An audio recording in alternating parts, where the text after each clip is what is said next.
the moment the shots echoed down the quiet suburban street, the world seemed to tear in half. A little girl sat frozen on the pavement, her small arms wrapped around the body of her dog, while two uniformed figures stood rigid in the distance, their faces hardened by routine and fear. What they did not know, what Northwest One on that street could have imagined, was that this single moment would ripple outward into consequences far greater than any of them could control, because the girl's father was not just another man rushing home late from work. He was a shadow forged in war, a Delta Force commander whose name was whispered with reverence and fear in places where law and chaos collided. And on that ordinary afternoon, everything he believed about duty, justice, and restraint was about to be tested in the most personal way imaginable. Before the story goes any further, take a second to breathe this in. If you believe in kindness, in second chances, and in stories that remind us how fragile humanity can be, please like this video, share it with someone who needs hope, leave a comment, and subscribe to the channel. Your support keeps stories like this alive. The girl's name was Emily, and she was 7 years old, the kind of child who still believed sidewalks were rivers of lava and that dogs could understand every word a human spoke if you just said it slowly enough. Her dog, Max, had been with her since before she could remember clearly. He was a large German shepherd with gentle eyes and a patience that bordered on human. When Emily's mother passed away after a long illness, Max became more than a pet. He became the warm presence that slept beside her bed when nightmares came, the quiet guardian that followed her everywhere, and the living proof that love could still exist even after loss hollowed out a home. Her father, Colonel Daniel Reeves, watched this bond from a distance, carrying his own grief in silence. He was rarely home, deployed more often than not, but every time he returned, he saw how Max filled the spaces he could not. The day it happened was bright and ordinary, the kind of afternoon that lulls people into believing nothing bad could ever happen in daylight. Emily had been sitting outside their house, shoes forgotten, drawing shapes in the dust while Max lay beside her, his head resting on his paws. A neighbor had called the police earlier about a large dog roaming freely, frightened by recent news reports and reacting out of caution rather than malice. The officers arrived already tense, adrenaline high, trained to expect danger even where none existed. Max stood up when they approached, alert but not aggressive, positioning himself instinctively between the strangers and the child he loved. In that moment, fear met misunderstanding, and protocol crushed compassion. The shots came fast, final, and irreversible. Max fell, his body collapsing onto the pavement with a sound that would haunt Emily for years. She screamed, a raw sound pulled from a place too deep for language, and wrapped herself around him, crying into his fur as if her tears could somehow undo what had been done. The officers stood stunned, their training suddenly inadequate in the face of a child's grief. Neighbors emerged from their homes, some shouting, some crying, some filming, all of them witnessing a tragedy that could not be explained away by procedure. When Daniel Reeves received the call, he was thousands of miles away, standing in a briefing room under fluorescent lights, surrounded by men who had faced death together and survived. He had endured ambushes, hostage rescues, and missions that would never be written into history books. But nothing prepared him for the sound of his daughter's voice breaking over the phone, for the word dog spoken as if it were a person, for the silence that followed when she could no longer speak at all. In that moment, the most lethal commander in Delta Force felt something inside him crack, not with rage at first, but with a grief so heavy it stole his breath. Daniel returned home as fast as the military could make it happen. He did not arrive in uniform, nor with an entourage. He came as a father, his face lined with exhaustion and sorrow, his movements controlled by years of discipline barely holding back a storm.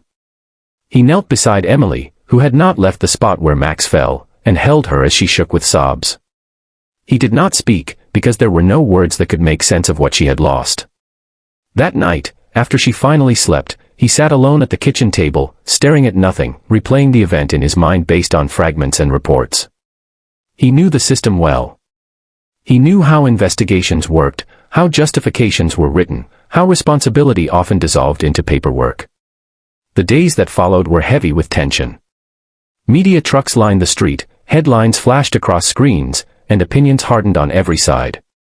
Some defended the officers, citing fear and training. Others condemned them, calling it reckless and cruel. Through it all, Daniel remained silent. Those who knew him from his military life expected fury, retribution, something explosive. Instead, he chose a path that surprised everyone, including himself. He requested meetings, not as a commander, but as a citizen and a father. He listened to internal reports, body camera footage, and statements, forcing himself to watch every second even when it made his hands tremble. What haunted him most was not just Max's death, but the realization that fear had guided the entire encounter. Fear of the unknown, fear of consequences, fear drilled so deeply that it eclipsed judgment. Daniel had spent his life teaching men to control fear, to recognize it without letting it dictate actions. And now, that lesson had failed in the place he least expected, costing his daughter a sense of safety and trust. Emily withdrew into herself, barely speaking, flinching at loud noises, asking every night why Max did not come back. Daniel answered as best he could, promising her that someday, somehow, things would be better, even as he questioned whether he believed it himself.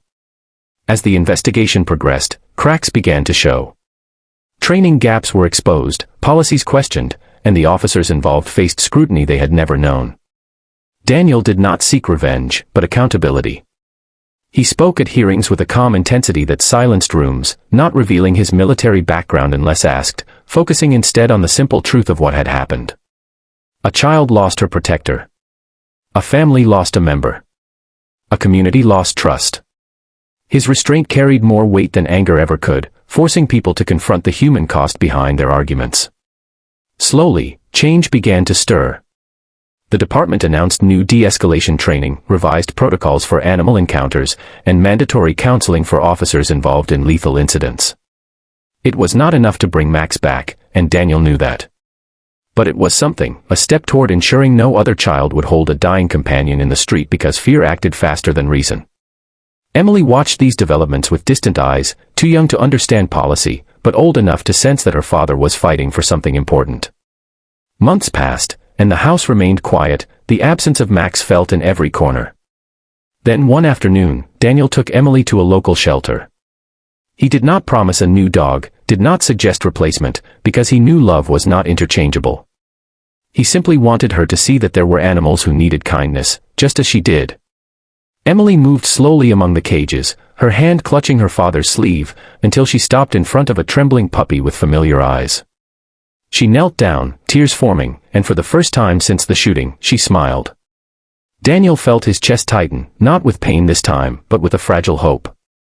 Near the end of this story, if this journey of loss, restraint, and healing has touched your heart, please take a moment to like the video, share it, and stay connected to the channel. Your engagement helps these stories reach others who may need them. The adoption did not erase the past, but it opened a door to the future. Emily named the puppy Hope, a quiet declaration that she was ready to believe in good things again. Daniel watched her laugh as the puppy chased leaves, and he understood that true strength was not found in force, but in choosing compassion when the world made it difficult.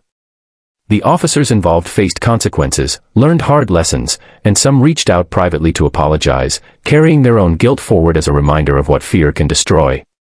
Just before this story ends, I want to ask you something special.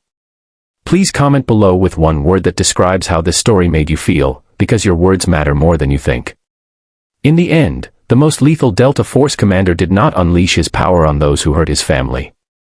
Instead, he used the hardest skill he had ever learned, restraint, to transform pain into change. Emily grew stronger, carrying Max's memory with her not as a wound, but as a reminder of unconditional love. And in a quiet neighborhood once marked by tragedy, life continued, imperfect but hopeful, proving that even after the darkest moments, humanity still has a chance to choose better.